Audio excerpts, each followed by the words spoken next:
Voyage au bout de la nuit, de Louis-Ferdinand Céline. Chutez vertigineusement dans la souffrance humaine et l'absurdité de l'existence avec ce roman de Céline. Ferdinand Bardamu, jeune étudiant en médecine, a 20 ans lorsque son périple chaotique débute, tout d'abord dans les tranchées de la Première Guerre mondiale. Témoin de l'absurdité du sang répandu dans cette guerre, il tente de déserter, mais est finalement rapatrié pour cause de blessures. À Paris, il entame une longue errance à travers les marges de l'humanité. Envoyé en Afrique coloniale, il découvre la difficulté du climat. Malade et désabusé, il embarque pour New York. Il finira par travailler dans le nord-est du pays, comme ouvrier dans une usine Ford. Ferdinand entretient des relations troubles avec les femmes, notamment avec Lola, une infirmière américaine séduisante, et plus tard avec Molly, une prostituée au grand cœur.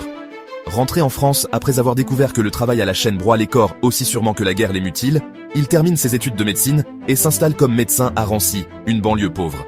Là, il soigne les malheureux, tout en sombrant dans un pessimisme de plus en plus profond. Il croise Robinson, son ami à la dérive, qui réapparaît à plusieurs étapes du roman, comme un miroir déformé de lui-même.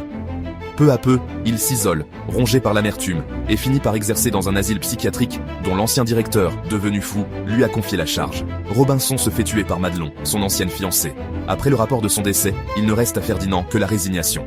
Le voyage se termine, non pas en salut, mais en naufrage intérieur, comme une nuit sans fin.